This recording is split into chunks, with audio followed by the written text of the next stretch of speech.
আমি শুরুতে ধন্যবাদ জ্ঞাপন করছি হাবের কর্মকর্তাদেরকে, যেনারা আজকের এই নীলারাম স্কুল অ্যান্ড কলেজে একটি অনুষ্ঠানের মাধ্যমে আমাদের স্কুল অ্যান্ড কলেজের স্টুডেন্টদেরকে মোটিভাই করে তাদেরকে কিভাবে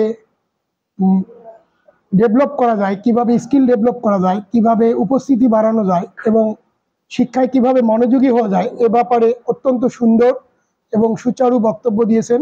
যাতে আমি লক্ষ্য করছি বাচ্চাদের মনের মধ্যে একটি আকাঙ্ক্ষা গড়ে উঠছে যে আমরাও পারবো, এরকমের একটি চিন্তা ভাবনা তাদের মনের মধ্যে গড়ে উঠছে। তো এরকম অনুষ্ঠান করলে বাচ্চারা যেভাবে ঝিমিয়ে পড়ছে, বিশেষ করে গত করোনা এবং করোনার পরে যে সিলেবাসের কারণে কোনো পরীক্ষা ছিল না, বাচ্চারা একবারে ঝিমিয়ে পড়ছিল।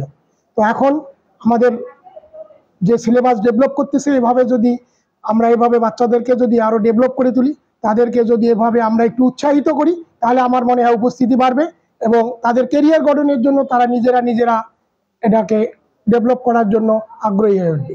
সেই সাথে আমাদের শিক্ষক যারা আছে ওনারাও এটা ব্যাপারে তাদের কেরিয়ার ডেভেলপের ব্যাপারে যদি বাচ্চাদেরকে মডিফাই করা যায়, তাহলে আমার মনে হয় আমরা সাকসেসফুল হতে পারবো।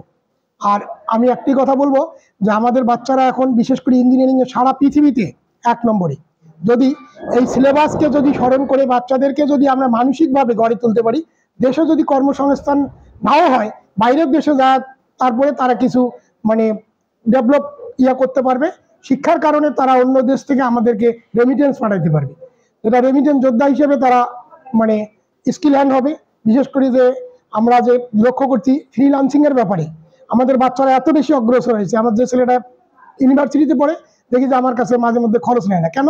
যে আব্বু আমি একটু ফ্রিল্যান্সিং করি, কিছু ইনকাম করি, সৎ ইনকাম এবং স্কিল ডেভেলপ হয়। তো যারা স্কিল ডেভেলপ করতে পারবে তারা নিজেরাই ডেভেলপ হবে। তো এই ব্যাপারে এই প্রোগ্রাম অত্যন্ত সহায়ক হবে বলে আমি মনে করি। সকলকে ধন্যবাদ জানাচ্ছি।